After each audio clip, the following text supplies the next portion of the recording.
தொடர்ந்து செய்திகளை பார்ப்போம். நீலகிரி மாவட்டம் ஊட்டியில் கடந்த ஒரு வாரமாக கடும் உறைபனி நிலவி வருவதால் பொதுமக்களின் இயல்பு வாழ்க்கை பெரிதும் பாதிக்கப்பட்டுள்ளது. தலைக்குந்தா, காந்தல், அவலாஞ்சி பகுதிகளில் -1 டிகிரி வெப்பநிலை பதிவானதால் மைதானங்களில் உறைபனியானது வெள்ளை கம்பளம் போர்த்தியது போல காணப்பட்டது. வழக்கத்தை காட்டிலும் அதிகமான பனிப்பொழிவு இருப்பதால் வீடுகளுக்குள்ளேயே முடங்கியுள்ளதாக அப்பகுதி மக்கள் தெரிவித்துள்ளனர்.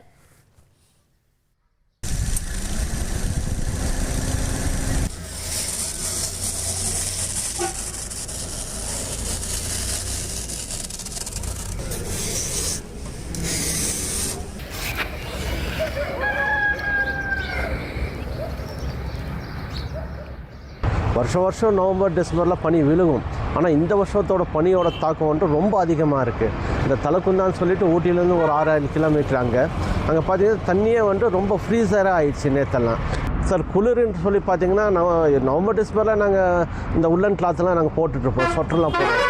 இந்த வருஷம் வந்துட்டு குளிர் ரொம்ப அதிகமாக இருக்குது. ஒரு சொட்டர் போட்டாலும் எங்களால் தாங்க முடியறதில்ல. மேலே இன்னொரு ஜர்க்கின் போட வேண்டியதாக இருக்குது. பைக்கில் போகிறவங்கெல்லாம் பார்த்தீங்கன்னா க்ளவுஸ் இல்லாமல் ஒரு 100 மீட்டர் கூட போக முடியறதில்ல. எல்லாம் ஊசி குத்துற மாதிரி நகத்தில் அந்த மாதிரி ஒரு ஃபீலிங்காக இருக்குங்க. இந்த டிசம்பர் மாதத்தில் பார்த்தீங்கன்னாக்கா கொஞ்சம் ஜாஸ்தியாகவே இருக்குது. அதாவது ஊட்டியில் இருக்க நமக்கே முடியல. அதாவது ஜர்க்கின், கேப் எல்லாம் பார்த்தீங்கன்னாக்கா நம்ம ஒரு 3-4 ஓ கிளாக்லேருந்தே போட வேண்டிய ஒரு நிலைமை இருக்குது. நெருப்பு எல்லாம் காஞ்சிட்டு அந்த மாதிரி ஒரு ஆயிடுச்சு. பட்டு இந்த வின்டர் சீசனில் பார்த்தீங்கன்னா ஊட்டியில் வந்து எந்த வருஷமும் இல்லாமல் நம்ம டவுன் டிஸ்ட்ரிக்ட் உள்ளார பார்த்தீங்கன்னாக்கா 0 டிகிரிலேயும் வில்லேஜ் எல்லாம் பார்த்தீங்கன்னாக்கா மைனஸில் போயிட்டுருக்கு. அதாவது -1, -2 அளவுக்கு நம்ம வில்லேஜ் ஏரியாலாம் போயிட்டுருக்கு.